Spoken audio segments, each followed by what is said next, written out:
ডুয়ার্সের মতন জায়গায় এসে মাত্র 1500 টাকায় 4 বেলা খাওয়া দাওয়া চান, তার সঙ্গে এত সুন্দর একটি ডিলাক্স হোটেলে থাকতে চান, তার জন্য অবশ্যই আসতে হবে এই রিসর্টে।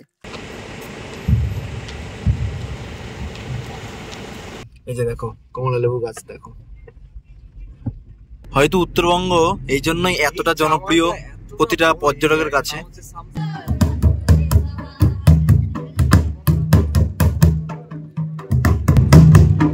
কি দারুণ লাগছে, পুরো সোনালি হয়ে রয়েছে ব্যাপারটা। দেখো কি দারুণ লাগছে এই দুটো ছেলে ময়ূর, একদম আমরা কাছে থেকে দেখতে পারছি। এই পাথরটি হুবহু একটি অ্যাপেলের আকৃতি বা আপেলের মতন দেখতে। এই হচ্ছে সেই গ্রাম, দেখো কি দারুণ লাগছে এই সৌন্দর্যটা।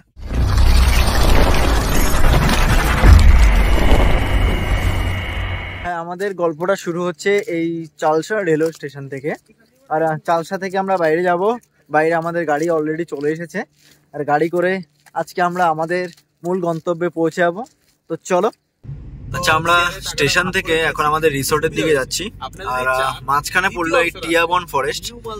এই টিয়াবন ফরেস্টে কিন্তু শুটিং পারপাসের জন্য খুবই বিখ্যাত। এই রিসেন্টলি আমাদের দীপক অধিকারী অর্থাৎ দেব সুপারস্টার প্রধান মুভির শুটিং হয়েছিল। সকালবেলা আমরা রুমে চেক ইন করলাম, বাট খুব খিদে পেয়ে গেছে এবং এনাদের রুমের সাথে কিন্তু উইথ ব্রেকফাস্ট রয়েছে। সকালবেলা খাওয়া দাওয়াটা করবে এবং আমাদের আজকের প্রথম সাইট সিন আমরা বেরিয়ে যাব। সময় কিন্তু বেশ অনেক হয়ে গেছে, যেহেতু কাঞ্চনকন্যা এক্সপ্রেস আমাদের একটি ট্রেনে ভরসা। কাঞ্চনকন্যা এক্সপ্রেসে আসলাম, আমাদেরকে নিউমাল থেকে নিয়ে আসলো, সেই ক্লিপটা তো তোমরা দেখেইছো। যাই হোক, আমরা এবার খাওয়া দাওয়াটা করে নিই। আর একটা জিনিস না দেখালেই নয়, সেটা হচ্ছে এখানে আমরা দেখতে পাচ্ছি এনাদের খুব সুন্দর একটি মন্দিরও রয়েছে, ঠিক আছে।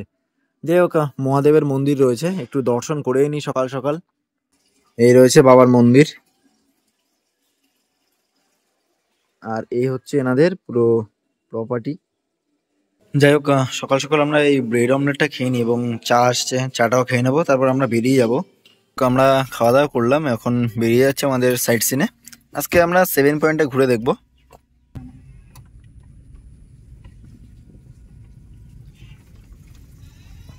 আমরা সাইট সিনে বেরিয়ে পড়েছি। আমরা সবার প্রথমে যাব চালসা ভিউ পয়েন্ট। আর সময় বেশ অনেকটা হয়ে গেছে, 10:30 বেজে গেছে। আমাদের ট্রেন হচ্ছে কাঞ্চনকন্যা এক্সপ্রেস। আবার কাঞ্চনকন্যা এক্সপ্রেস এমন একটি টাইম, তো মোটামুটি ঠিকই আছে, চলবে, কোনো ব্যাপার না। যাই হোক, আর এখান থেকে আমরা ফুয়েল আপ করে আমরা আমাদের গন্তব্যে বেরিয়ে যাব। আচ্ছা, এই হচ্ছে চালসা মোড়। আর চালসা মোড় থেকে শিলিগুড়ির ডিস্টেন্স হচ্ছে 62 কিলোমিটার। আর আমরা যাব চালসা ভিউ পয়েন্ট আর সামসিং এর দিকে যাব। আর এদিকে হচ্ছে লাটাগুড়ি। লাটাগুড়ি এখান থেকে 20 কিলোমিটার। তোমরা যদি নিউ মাল জংশন থেকে আসো, এখানে নিউ মাল জংশনের ডিস্টেন্স এখান থেকে মোটামুটি 7 থেকে 8 কিলোমিটার। যাই হোক, আমরা আমাদের প্রথম স্পটের উদ্দেশ্যে এগিয়ে যাচ্ছি। আচ্ছা, আমরা এসে পৌঁছে গেছি আজকে আমাদের first view point, Chalsa view point. এখান থেকে কিন্তু রাত্রিবেলার সৌন্দর্যটা বেশ ভালোই লাগে দেখতে, পুরোপুরি এই আলোকসজ্জায় সজ্জিত হয়। তবে এখন দিনের বেলা কিছুটা হয় এই রকম। যাই হোক, আমরা বেরিয়ে যাব আমাদের পরবর্তী গন্তব্যে। এর পরের পয়েন্টটা কত দূরে আছে? এই তো আছে একটু 10 মিনিট। আচ্ছা, আমরা সামসিং যাওয়ার আগে দুধারে কি সুন্দর টি স্টেট দেখতে পাচ্ছি। আর এটা কিন্তু মেটালি টি স্টেট, কি দারুণ লাগছে ভিউটা। আচ্ছা, আমরা এসে পৌঁছে গেছি সামসিং ট্রি গার্ডেনে। আর সামসিং ট্রি গার্ডেনটা কিন্তু বেশ দারুণ লাগছে দেখতে। হয়তো উত্তরবঙ্গ এই জন্যই এতটা জনপ্রিয় প্রতিটা পর্যটকের কাছে। ফাইনালি আমরা এসে পৌঁছে গেছি আমাদের আজকের ভ্রমণের দ্বিতীয় পয়েন্ট। এটা হচ্ছে আই লাভ সামসিং বা সামসিং ভিউ পয়েন্ট বললেই চলে। নিচে রয়েছে মূর্তি রিভার। আর এই সামসিং ভিউ পয়েন্ট থেকে মূর্তি রিভারটাকে দেখতে কিন্তু বেশ দারুণ লাগছে, সেটা তোমরা একবার দেখে নাও কতটা ভালো লাগছে দেখতে এখান থেকে। আর এইদিকে পুরো রয়েছে পাহাড়, বেশ সৌন্দর্যটা কিন্তু আমরা দারুণ উপভোগ করছি। আর এইদিকে হচ্ছে মূর্তি রিভার।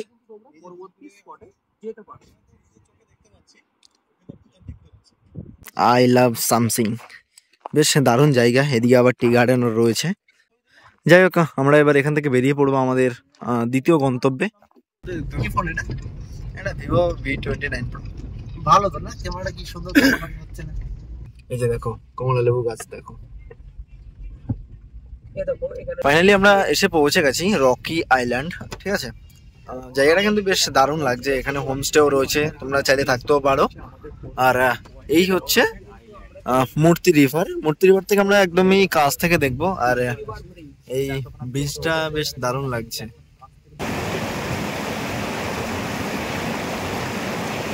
এখানকার জলটা কি ক্লিন, দেখো সেই পরিষ্কার পরিচ্ছন্ন জল, নিচে কি রয়েছে সেটাও কিন্তু ক্লিয়ার দেখা যাচ্ছে। পাহাড়ের জলগুলো কিন্তু খুব সুন্দরই হয়। যাই হোক, জায়গাটাও বেশ দারুণ লাগছে।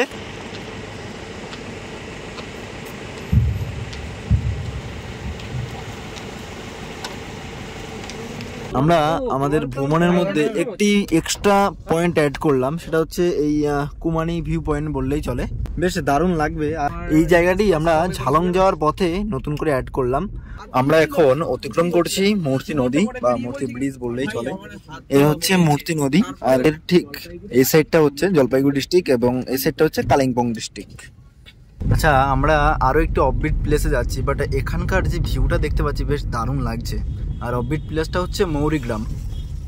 আচ্ছা, আমরা এখন ধীরে ধীরে এগিয়ে যাচ্ছি মৌরিগ্রামের উদ্দেশ্যে। বাট এখানে যে জঙ্গলটি রয়েছে, এখানে কিন্তু লেপার্ডও দেখা যায়। এখানে কিন্তু লেখাই রয়েছে ক্রসিং জোন, মানে খুব সম্ভবত এই জায়গা দিয়ে বেশি চলাচল করে। যাই হোক, ভাগ্য ভালো থাকলে লেপার্ড না আর অনেক কিছুই দেখতে পাবো। আর এই হচ্ছে জঙ্গলটি, এই হচ্ছে এলিফ্যান্ট ক্রসিং জোন, মানে এখান দিয়ে হাতি পারাবার বেশি হয়। তো ফাইনালি আমরা যেই কারণে এই অফবিট প্লেসে আসলাম, মৌরিগ্রাম, এই হচ্ছে সেই গ্রাম। দেখো কি দারুণ লাগছে এই সৌন্দর্যটা, সত্যি মানে এই কারণেই কিন্তু এখানে আসা।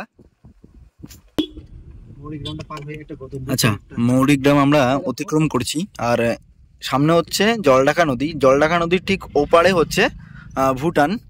আর ভুটানের আমরা যদি একটু জুম করে দেখি, ভুটানের বসতি বা বাড়িঘরগুলো খুব সুন্দরভাবে আমরা দেখতে পাবো। এই দেখো, ঝালং যাওয়ার পথে আমাদের লেফট সাইডে দেখতে পাচ্ছি রাবার গাছ রয়েছে এবং রাইট সাইডে রয়েছে কফির বাগান। বেশ দারুণ লাগবে কিন্তু তোমাদের। আচ্ছা, আমরা এসে পৌঁছে গেছি আমাদের পরবর্তী পয়েন্ট, গৌরীবাস ভিউ পয়েন্ট। এই গৌরীবাস ভিউ পয়েন্ট থেকে কিন্তু যেই নদী দেখতে পাচ্ছি, এটা হচ্ছে জলঢাকা নদী, যার উৎপত্তি হচ্ছে দক্ষিণ পূর্ব সিকিমের পার্বত্য অঞ্চল থেকে। আর এটা কিন্তু বয়ে চলেছে এবং বাংলাদেশে গিয়ে মিলিত হয়েছে। আর এটাকেই কিন্তু বিভক্ত করেছে দুটো দেশের মধ্যে। ওপাশে রয়েছে ভুটান আর এটা হচ্ছে আমাদের ভারত।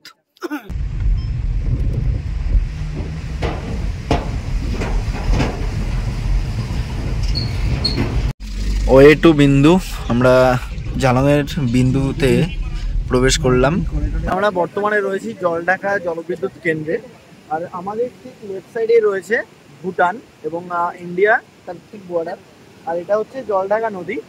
এখানে যে জলবিদ্যুৎ কেন্দ্র রয়েছে, এখান থেকে টোটাল 27 মেগাওয়াট বিদ্যুৎ উৎপন্ন হয়। আর এই হচ্ছে সেই জলবিদ্যুৎ কেন্দ্র। সময় হয়ে গেছে অলমোস্ট 1:54। আমরা পৌঁছে গেছি আমাদের পরবর্তী আরো একটি আকর্ষণ বা আমাদের দুপুরবেলা লাঞ্চ পয়েন্ট। এটা হচ্ছে অ্যাপেল স্টোন। এই যে আমার পেছনে রয়েছে যে পাথরটি, এই পাথরটি হুবহু একটি অ্যাপেলের আকৃতি বা আপেলের মতন দেখতে, যার জন্য কিন্তু এই জায়গাটির নাম হয়েছে অ্যাপেল স্টোন। আর এখানে এই যে হোটেলটি রয়েছে, এই হোটেলটির নামও হয়েছে হোটেল অ্যাপেল স্টোন। যাই হোক, আমরা এই হোটেলে খাওয়া দাওয়া করবো এবং বিন্দুর উদ্দেশ্যে আমরা এগিয়ে যাব। এই যে আমাদের দুপুরের খাবার নিয়ে নিয়েছি, চিকেনটা আসছে, চিকেনটাই এখানকার ফেমাস। আচ্ছা, সময় হয়ে গেছে 3:01। আমরা ফাইনালি এসে পৌঁছে গেছি বিন্দু, অর্থাৎ এটাই আমাদের লাস্ট পয়েন্ট। আর এখানেই রয়েছে ভারত এবং ভুটানের আন্তর্জাতিক সীমানা, সেটা হচ্ছে এই ঠিক সামনে। আর এটা হচ্ছে জলঢাকা নদী, ঠিক আছে। এখানে আবার একটি ব্যারেজও রয়েছে। সময় হচ্ছে 3:12। আমরা ফাইনালি এসে পৌঁছে গেছি আমাদের ডেস্টিনেশন, একদম বিন্দু 0 পয়েন্ট।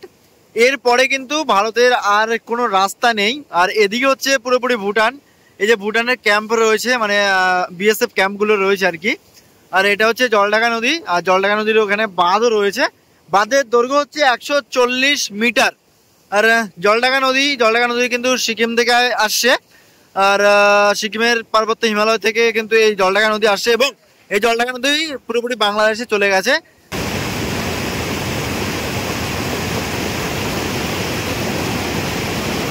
সময় হয়ে গেছে 5টা, আর আমরা ফাইনালি এসে পৌঁছে গেছি আমাদের সর্বশেষ গন্তব্য বা 7 পয়েন্টের একদম সর্বশেষ ডেস্টিনেশন মূর্তি বা সব থেকে আকর্ষণীয় স্পট এই মূর্তি। মূর্তি নদী বয়ে গেছে, এখানে লেখা রয়েছে আই লাভ মূর্তি। জায়গাটা বেশ জমজমাট রয়েছে। যাই হোক, এই জায়গাটা যদি আরেকটু আগে আসতে পারতাম তাহলে খুবই ভালো হতো, যেহেতু আমাদের একটি 7 পয়েন্ট ট্যুর করছি। তো সব জায়গাগুলো ভ্রমণ করতে করতে আমাদের সর্বশেষ গন্তব্য ছিল এই মূর্তি নদী বা মূর্তি নদীর এই টুরিস্ট স্পট।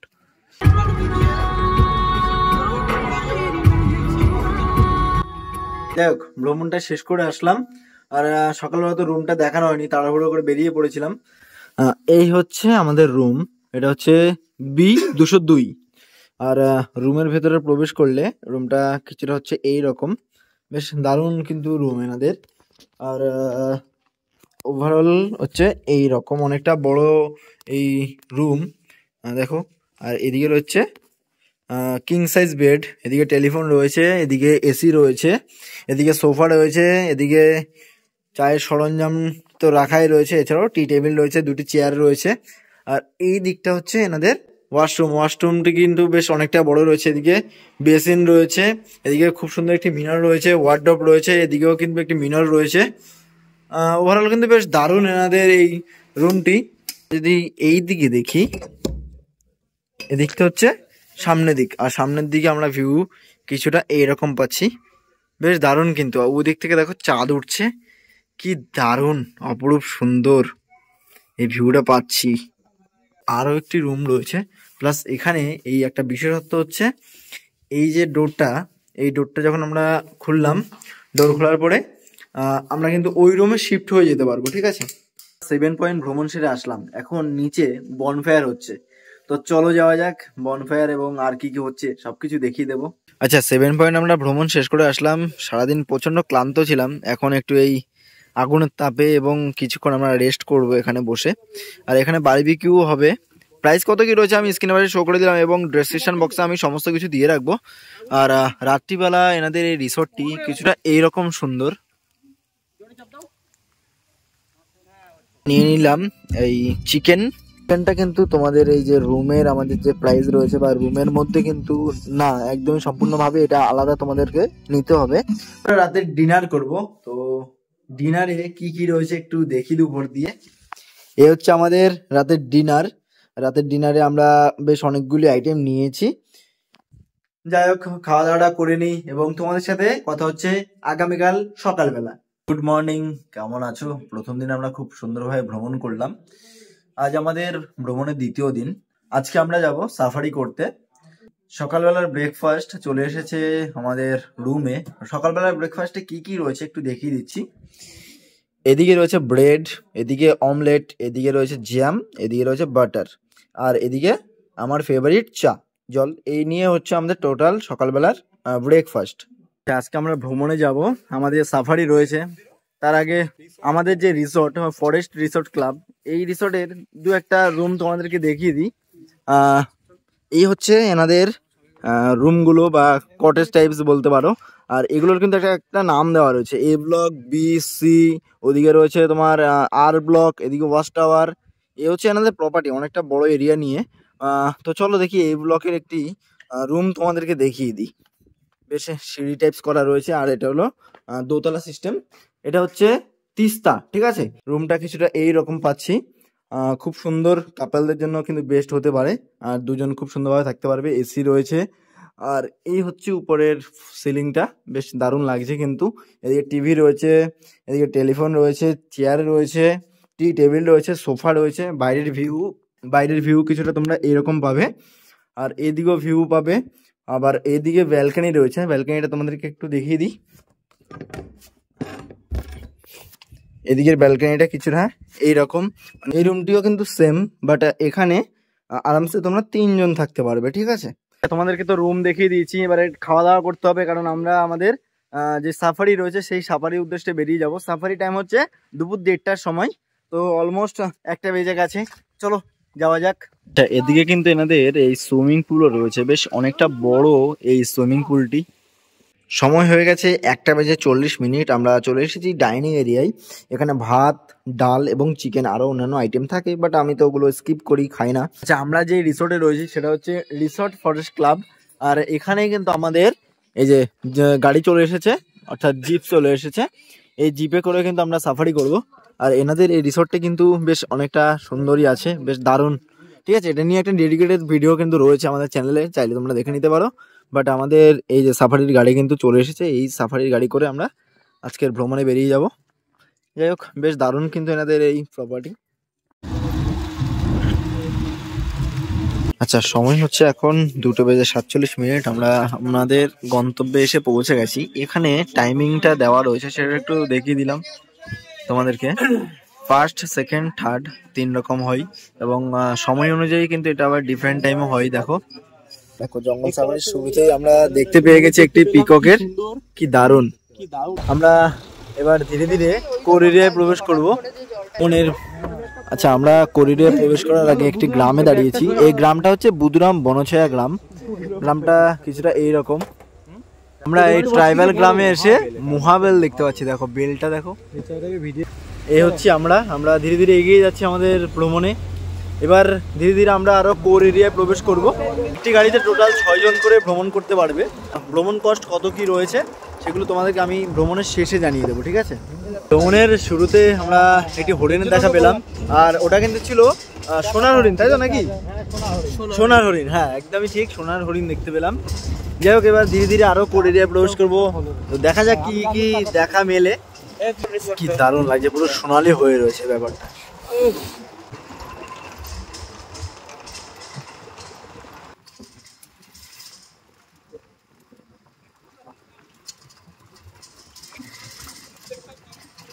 আমাদের জঙ্গল ভ্রমণের অলমোস্ট 1 ঘন্টা হয়ে গেছে বললেই চলে। তেমন কিছু এখনো দেখা পাইনি, শুধুমাত্র হরিণ এবং ময়ূর ছাড়া। দেখো কি দারুণ লাগছে এই দুটো ছেলে ময়ূর, একদম আমরা কাছে থেকে দেখতে পারছি। ঠিক আছে, দেখো একটু তোমাদেরকে জুম করে দেখিয়ে দিচ্ছি। ওয়াও, বেশ সত্যি মানে এতটা কাছে থেকে এইভাবে আমরা ময়ূর দেখতে পাবো। জুম করে দেখাচ্ছি, দেখো।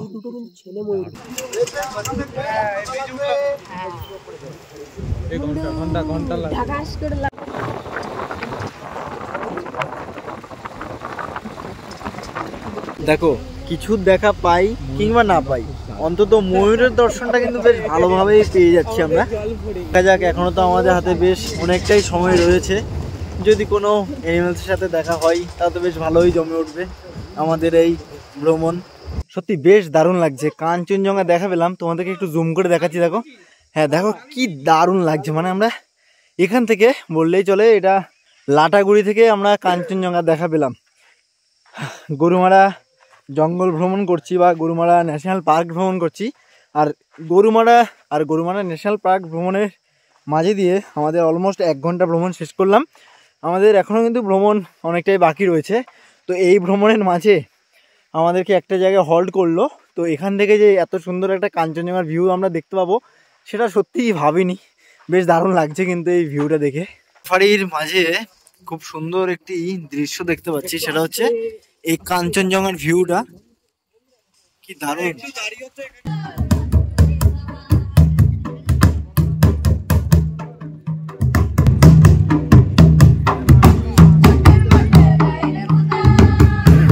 আচ্ছা, আমরা এসে পৌঁছে গেছি এই ট্রাইবাল ডান্সে। আর এটা কিন্তু মোটামুটি ওই 4টা থেকে শুরু হয়, 4টে সাড়ে 4টে থেকে। আর এটা আমাদের সাফারির মধ্যে কিন্তু ইনক্লুড রয়েছে, যার জন্য আমাদের 50 টাকা বেশি চার্জ করলো। যাই হোক, এখানে লোকের ভিড়টাও বেশ রয়েছে।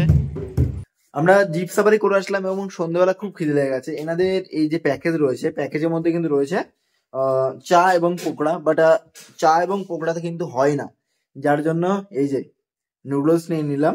যাই হোক, এটা আমরা খেয়ে দিয়ে নেবো এবং রাতেবেলা ডিনারে কি কি রয়েছে সেগুলো তোমাদের মাঝে তুলে ধরবো। তো খাওয়া দাওয়াটা করে নিই। তো আমরা জিপ সাফারি করে রুমে ফিরে এসেছি। আর তোমাদেরকে জানিয়ে দেবো, তোমরা যদি জিপ সাফারি করতে চাও, একটি জিপ সাফারিতে তোমরা 6 জন ট্রাভেল করতে পারবে। তোমরা যদি 6 জন হও, এক্ষেত্রে হলো 3200 টাকা। আর তাহলে কিন্তু মাথা পিছু হচ্ছে 533 টাকা করে। এই জাতীয় উদ্যানে তোমরা কি দেখতে পাবে? তোমরা বাঘ দেখতে পাবে না, হরিণ থেকে শুরু করে গন্ডার থেকে শুরু করে আরো অনেক কিছু দেখতে পাবে তোমরা এখানে। আর এটি টোটাল 1300 বর্গ কিলোমিটার জায়গা জুড়ে বিস্তৃত রয়েছে এই গরুমারা জাতীয় উদ্যানটি। এটির মূল যে গেট বা প্রধান গেট সেটি কিন্তু লাটাগুড়ি রেল স্টেশনের ঠিক পাশেই অবস্থিত। এই গরুমারা জাতীয় উদ্যানটি 1994 সালে 31শে জানুয়ারি জাতীয় উদ্যানে রূপান্তরিত হয় বা ঘোষণা হয়। যাই হোক, খুবই ভালো লাগলো এই জাতীয় উদ্যানটি আমাদের ভ্রমণ করে। আর কেমন লেগেছে তোমাদের সেটা অবশ্যই কমেন্টস করে জানাতে ভুলবে না। তবে আমার ব্যক্তিগত মতামত, জলদাপাড়া জাতীয় উদ্যানটি এই গরুমারা জাতীয় উদ্যান থেকেও অনেকটা ভালো। সময় অনেক হয়ে গেছে, আমাদের রাতের খাবার চলে এসেছে। আচ্ছা, কি আছে এখানে? আজকে আছে রাইস, রাইস, চিকেন, ডাল, স্যালাড। স্যালাড। আচ্ছা, যাই হোক, থ্যাংক ইউ সো মাচ। এই হচ্ছে আমাদের রাতের খাবার। অনেক সময় হয়ে গেছে। কটা বাজে গো? এখন বাজে 10:30 ও 11:30। 11:30 বেজে গেছে। আজকের খাওয়াটা একটু লেট করেই নিলাম। যাই হোক, একটু এডিটিং করছিলাম। আর আমাদের রুমের অবস্থা এখন কিছুটা এই রকম। শুভ সকাল। আমরা সকাল সকাল বেরিয়ে পড়বো এই রিসর্ট থেকে, মানে আমাদের আজকে চেক আউট। তোমরা খুব সুন্দরভাবে কিন্তু এই রিসর্ট থেকে যেই জায়গাগুলি রয়েছে এখানকার, 7 পয়েন্ট হোক বা গরুমারা ন্যাশনাল পার্ক হোক, এছাড়াও আরো যে সমস্ত জায়গাগুলো রয়েছে খুব সুন্দরভাবে তোমরা ঘুরে দেখতে পারো। যাই হোক, কেমন লাগলো তোমাদের এই ভিডিওটি সেটা অবশ্যই কমেন্টস করে জানাতে ভুলবে না। আর যার জন্য এত সুন্দরভাবে আমরা এই এই জায়গাটি ভ্রমণ করতে পারলাম, সেই দিদি বা দাদার সঙ্গে একটু কথা বলে নেবো আমরা। তো কেমন লাগলো তোমাদের এই ভিডিওটি যদি ভালো লাগে থাকে লাইক, কমেন্ট, শেয়ার এবং চ্যানেলটাকে সাবস্ক্রাইব করে রাখবে। দেখা হবে পরবর্তী পর্বে পরবর্তী নতুন ভ্রমণের সাথে। তো ভালো থাকো, সুস্থ থাকো, নিজের খেয়াল রাখো। জয় হিন্দ। আচ্ছা, যাই হোক, আমরা এই যে খুব সুন্দরভাবে 2 দিন 3টে দিন ভ্রমণ করলাম, যার কারণে সম্ভব হয়েছে সেই দিদির সামনে আছি এখন। তো দিদি বলো, তোমার সঙ্গে যদি কেউ যোগাযোগ করতে চাই, তোমার কন্ট্যাক্ট নাম্বারটা একটু জানিয়ে দাও। হ্যাঁ, এখানে রিসর্ট ফরেস্ট ক্লাবে কোনোভাবে মানে বুকিংস অ্যান্ড যে কোনো ডিটেলস এর জন্য যেখানে ফোন করবেন হলো 9875395208। এই নাম্বারে ফোন করলে আপনারা সমস্ত ডিটেলস পেয়ে যাবেন। আর একটা নাম্বার আছে, সেই নাম্বারটা হলো 7686004032। এই দুটি নাম্বারে আপনারা ফোন করলে সমস্ত বুকিংস থেকে শুরু করে যে কোনো ডিটেলস, আপনাদের ঘোরা সমস্ত কিছু আপনারা জানতে পেরে যাবেন। কেমন লাগলো তোমাদের এই ভিডিওটি যদি ভালো লাগে থাকে লাইক, কমেন্ট, শেয়ার এবং চ্যানেলটাকে সাবস্ক্রাইব করে রাখবে। দেখা হবে আবারও নতুন কোনো ভিডিওর সাথে, নতুন কোনো পর্বে। ভালো থাকবে, সুস্থ থাকবে, নিজের খেয়াল রাখবে। জয় হিন্দ।